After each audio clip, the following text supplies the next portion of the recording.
सभी दोस्तों को मेरा प्यार भरा नमस्कार। दोस्तों आज हम इस सेशन में अटैम्प्ट करने वाले हैं रेलवे एएलपी के लिए साइंस का फुल लेंथ मॉक टेस्ट।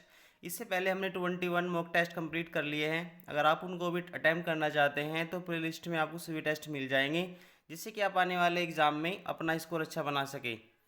तो देखिए, पहला क्वेश्चन इसमें दिया है कि आवर्त सारणी में 18वें समूह के तत्वों को किस नाम से जाना जाता है।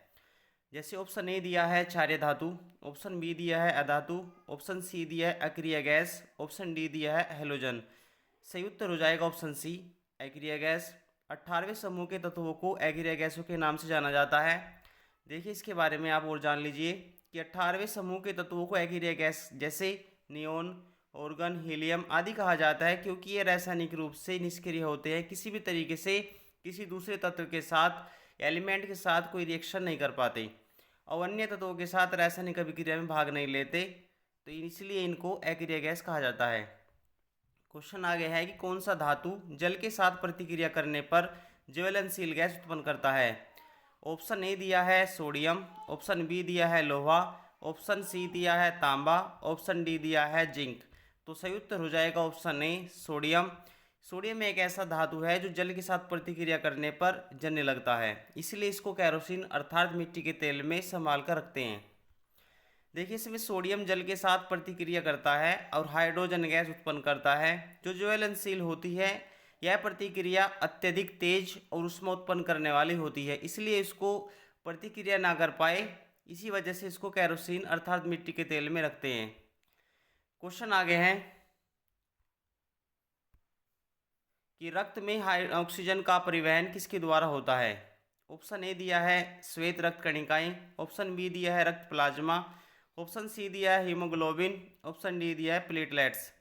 सही उत्तर हो जाएगा ऑप्शन सी हीमोग्लोबिन। हीमोग्लोबिन का काम हमारे शरीर के अंदर रक्त में ऑक्सीजन का परिवहन करके शरीर के सभी भागों तक पहुंचाना होता है।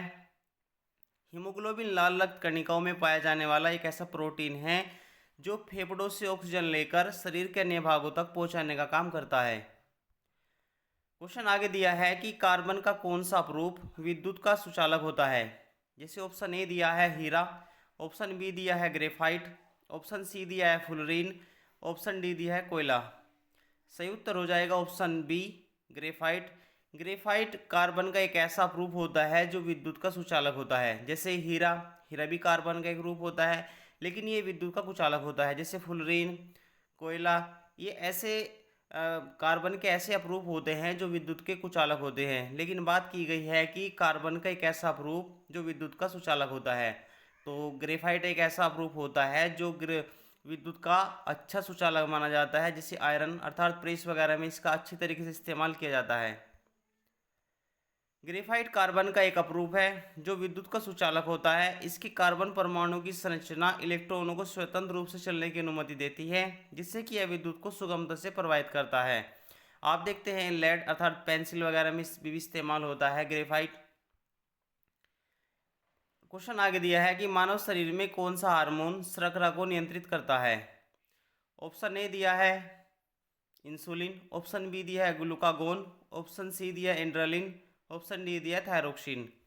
सही उत्तर हो जाएगा ऑप्शन ए इंसुलिन। मानव शरीर के अंदर जो शर्करा को नियंत्रित करने वाला एक हार्मोन इंसुलिन होता है। इंसुलिन हार्मोन अग्नाशय के द्वारा स्रावित होता है और यह शरीर में रक्त के स्तर को कंट्रोल करने में काफ़ी काफ़ी हद तक मदद करता है। क्वेश्चन आगे दिया है कि निम्नलिखित में से किस विटामिन की कमी से रतौंधी नाइट ब्लाइंडनेस रोग होता है।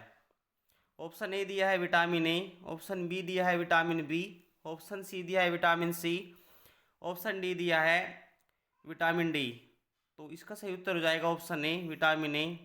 विटामिन ए को रेटिनॉल भी कहा जाता है या रतौंधी किस कमी के कारण होता है। तो विटामिन ए की अगर कमी हो जाती है हमारे शरीर के अंदर तो रतौंधी नामक या नाइट ब्लाइंडनेस रात में कम दिखना एक जैसी बीमारी पैदा हो सकती है। रतौंधी एक ऐसी स्थिति है जिसमें व्यक्ति रात में या कम प्रकाश में सही ढंग से नहीं देख पाता। यह विटामिन ए की कमी के कारण होती है, जैसे जो रेटिना में प्रकाश संवेदनशील कोशिकाओं के सामान्य कार्य के लिए आवश्यक होता है। विटामिन ए का रासायनिक नाम रेटिनॉल भी जाना जाता है इसको। क्वेश्चन आगे दिया है कि कौन सा गैस ग्रीन हाउस प्रभाव के लिए मुख्य रूप से जिम्मेदार होता है। जैसे ऑप्शन ए दिया है ऑक्सीजन, ऑप्शन बी दिया है नाइट्रोजन, ऑप्शन सी दिया है कार्बन डाइऑक्साइड, ऑप्शन डी दिया है हीलियम। सही उत्तर हो जाएगा option C, carbon dioxide. Carbon dioxide जब भी होती है तो ग्रीन हाउस गैसों को, प्रवाह को या ग्रीन हाउस गैसों के इफेक्ट को बढ़ाने में काफ़ी हद तक ये मदद करता है। कार्बन डाइऑक्साइड मुख्य ग्रीन हाउस गैसों में से एक है जो पृथ्वी के वातावरण में गर्मी फंसाने या गर्मी को बढ़ाने, वातावरण का तापमान को बढ़ाने में काफ़ी हद तक मदद करता है, जिससे कि वैश्विक तापमान में वृद्धि होती है। इसका मुख्य स्रोत जीवाश्म ईंधनों का जलना। क्वेश्चन आ गया है कि विद्युत मोटर किस सिद्धांत पर आधारित होता है। ऑप्शन ए दिया है फैराडे का चुंबकीय प्रेरण का नियम, ऑप्शन बी दिया है फ्लेमिंग का बाएं हाथ का नियम, ऑप्शन सी दिया है ओम का नियम, ऑप्शन डी दिया है फ्लेमिंग के दाएं हाथ का नियम। तो सही उत्तर हो जाएगा ऑप्शन बी, फ्लेमिंग के बाएं हाथ का नियम, left hand rule of Fleming. Motor अगर पूछे कि किस सिद्धांत पर काम करता है, किस बिहार पर ये काम करता है, तो फ्लेमिंग के लेफ्ट हैंड रूल पर ये काम करता है। विद्युत मोटर फ्लेमिंग के बाएं हाथ के नियम पर काम करता है, जिसमें जब एक चालक में विद्युत धारा प्रवाहित होती है और उसमें चुंबकीय क्षेत्र में रखा जाता है तो उस पर एक बल लगता है जो चुंबक को या चालक को घुमाने का काम करता है। क्वेश्चन आ गया है कि रेडियोधर्मी तत्व की अर्धायु क्या होती है। जैसे ऑप्शन ए दिया है वह समय जिसमें उसकी आधी मात्रा क्षय हो जाती है, ऑप्शन बी दिया है वह समय जिसमें उसकी पूरी मात्रा क्षय हो जाती है, ऑप्शन सी दिया है वह समय जिसमें उसकी मात्रा दोगुनी हो जाती है, ऑप्शन डी दिया है वह समय जिसकी उसकी मात्रा तीन गुनी हो जाती है। सही उत्तर ऑप्शन ए हो जाएगा कि वह समय जिसमें उसकी मात्रा आधी क्षय हो जाती है। देखिए, अर्धायु वह समय है जिसमें किसी रेडियोधर्मी तत्व की आधी आयु या आधी मात्रा क्षय हो जाती है। यह विशेषता विभिन्न तत्वों के लिए अलग अलग हो सकती है, इसलिए रेडियोधर्मी क्षय की दर को ये दर्शाते हैं। क्वेश्चन आ गया है कि कौन सा यंत्र किसी वस्तु की ऊष्मा को मापने के लिए प्रयोग में किया जाता है। ऑप्शन ए दिया है बैरोमीटर, ऑप्शन बी दिया है कैलोरीमीटर, ऑप्शन सी दिया है थर्मामीटर, ऑप्शन डी दिया है मैनोमीटर। तो सही उत्तर ऑप्शन ए बी हो जाएगा कैलोरीमीटर। कैलोरीमीटर का इस्तेमाल अक्सर ऊष्मा को मापने के लिए किया जाता है। कैलोरीमीटर एक ऐसा यंत्र है जिसका उपयोग किसी वस्तु या रासायनिक अभिक्रिया के दौरान उत्पन्न या अवशोषित ऊष्मा की मात्रा को मापने के लिए किया जाता है। क्वेश्चन आ गया है कि एंटीबायोटिक्स किस प्रकार के रोगों के इलाज में सहायक होती है।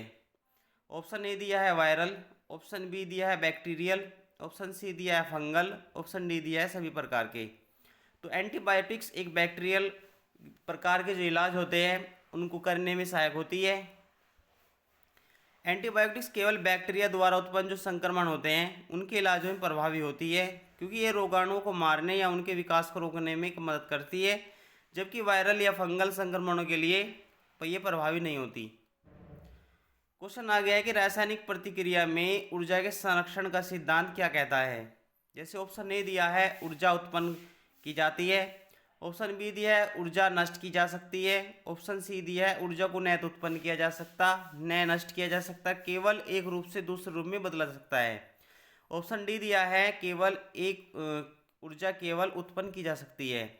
तो सही उत्तर ऑप्शन सी हो जाएगा। ऊर्जा को न तो उत्पन्न किया जा सकता न ही नष्ट किया जा सकता, बल्कि एक रूप से दूसरे रूप में इसको बदल सकते हैं।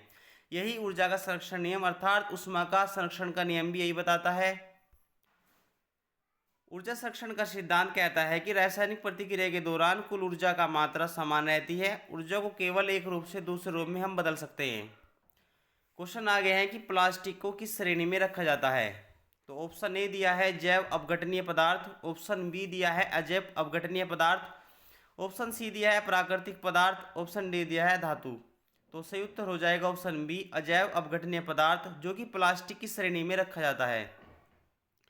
प्लास्टिक एक अजैव अपघटनीय पदार्थ है, यानी प्राकृतिक प्रतिक्रियाओं या प्रक्रियाओं के द्वारा आसानी से इसको विघटित नहीं होता।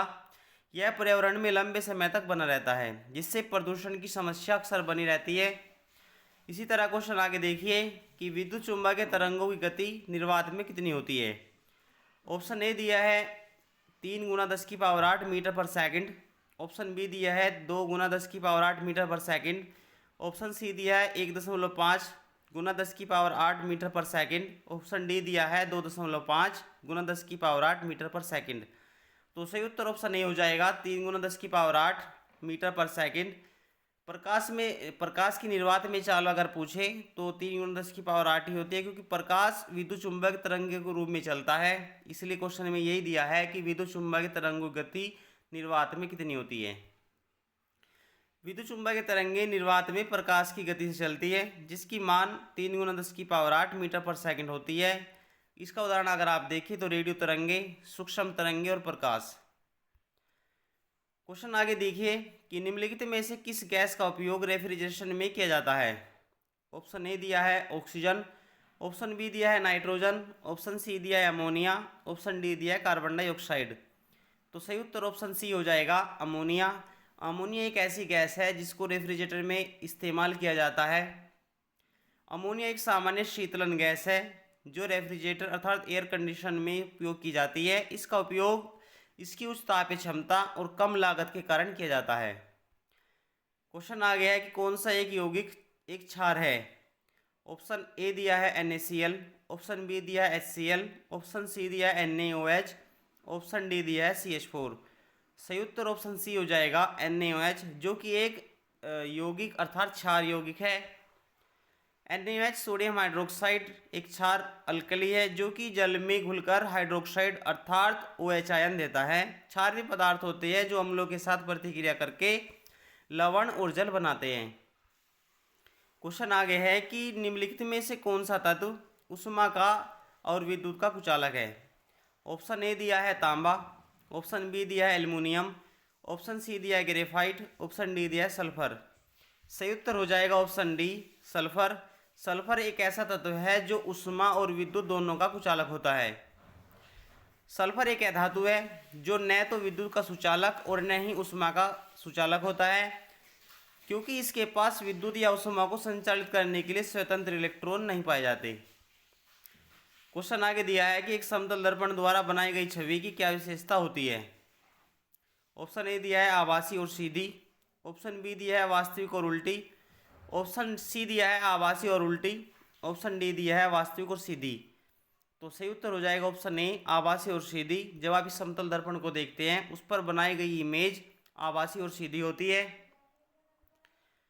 देखिए समतल दर्पण द्वारा बनाई गई छवि हमेशा आभासी और सीधी होती है, यानी छवि दर्पण के पीछे बनती है और उसका आकार वास्तविक वस्तु के आकार का होता है। इसी तरह क्वेश्चन आगे देखिए कि सूर्य की ऊर्जा किस प्रक्रिया द्वारा उत्पन्न होती है। ऑप्शन ए दिया है परमाणु विखंडन, ऑप्शन बी दिया है परमाणु संलयन, ऑप्शन सी दिया है रासायनिक अभिक्रिया, ऑप्शन डी दिया है विद्युत चुम्बकीय प्रेरण। तो सही उत्तर हो जाएगा ऑप्शन बी परमाणु संलयन। परमाणु संलयन या नाभिकीय संलयन एक ऐसी अभिक्रिया होती है जिसके द्वारा सूर्य की ऊर्जा लगातार बनती रहती है। सूर्य की ऊर्जा का स्रोत हाइड्रोजन परमाणु का हीलियम में लगातार बदलना। इस प्रक्रिया में विशाल मात्रा में ऊर्जा उत्पन्न होती है जो प्रकाश और ऊष्मा के रूप में उत्सर्जित होती रहती है। आज का अंतिम क्वेश्चन देखिए कि कौन सा तत्व पृथ्वी की पपड़ी में सबसे अधिक मात्रा में पाया जाता है। ऑप्शन ए दिया है एल्युमिनियम, ऑप्शन बी दिया है ऑक्सीजन, ऑप्शन सी दिया है सिलिकॉन और ऑप्शन डी दिया है लोहा। तो सही उत्तर हो जाएगा ऑप्शन बी ऑक्सीजन। ऑक्सीजन एक ऐसा तत्व है जो पृथ्वी की प्रॉपर्टी में सबसे ज़्यादा मात्रा में पाया जाता है।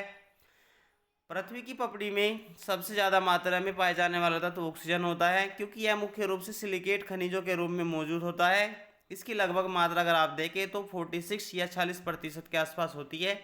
अगर आपको हमारे सेशन अच्छा लगा है तो अपने दोस्तों के साथ भी शेयर करिए। मिलते हैं अगले सेशन में।